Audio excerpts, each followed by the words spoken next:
The United States President Barack Obama arrived in Malaysia on Saturday, where he'll spend the next 2 days talking trade and security issues. It's the third stop on his tour of Asia and a landmark visit. For more now, let's go live to Rian Maelzer, who's in Kuala Lumpur. Ryan, what kind of reception did Obama get? Well, the public are not even going to get to glimpse the president, given how tight the security is going to be. But he certainly got a very warm official welcome. Day one was really all about ceremony. Day two, Sunday, is going to be more down to business. The president is going to hold a bilateral meeting with Malaysia's Prime Minister Najib Razak and a press conference. And then later in the day, he's going to hold a town hall style meeting with young leaders from across Southeast Asia. But many people here were actually hoping for rather more from the president's visit.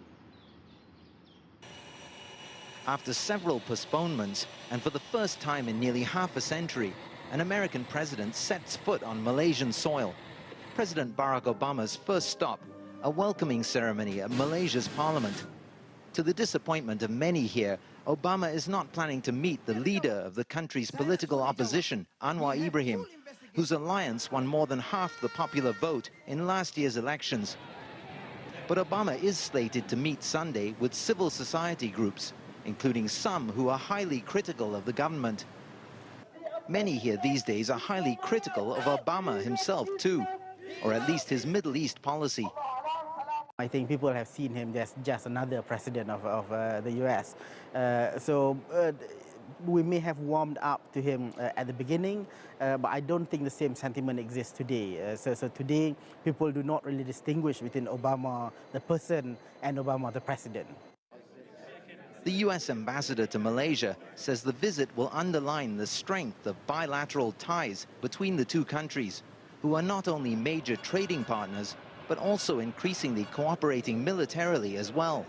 Of course, how we work together in many fields, like education exchanges, like enhanced diplomacy, how we work together in regional issues, how we work together on trade and investment issues, and so on. Many people here, from Islamists to left-wing social activists, oppose the deal, fearing it will lead to U.S. domination of the country's economy.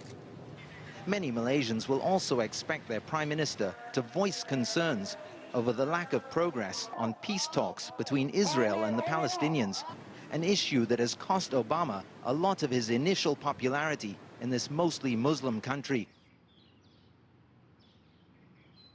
Now, the president's first stop Sunday morning is going to be at the National Mosque for what's dubbed a cultural visit. And then he's going to hold these closed-door meetings with Malaysia's Prime Minister. So, Brian, would you say trade and investment were the main goals of this visit?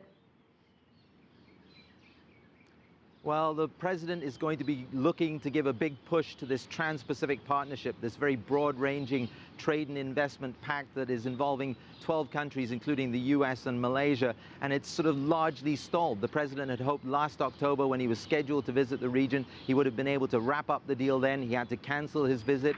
The year-end deadline passed, and still there's sort of no breakthrough. There's still quite a lot of opposition here in Malaysia, as I mentioned in my story a moment ago, from a wide range of sectors of the population. So the president is going to have some convincing to do to convince the Prime Minister to sort of overcome those obstacles and push ahead with this. At the same time, we expect there to be discussions about the strategic relationship as well. There's increasing military cooperation between the US and Malaysia. But it's interesting to note that Malaysia is neither an ally with the US or with China, so it has a sort of pivotal role between the two countries, and it's tried to balance its foreign policy in that regard and its strategic relations between the two. And the president will want to see that continue, or if anything, of course, a shift closer toward the US. All right, thank you so much. Rian Maelzer, live in Kuala Lumpur.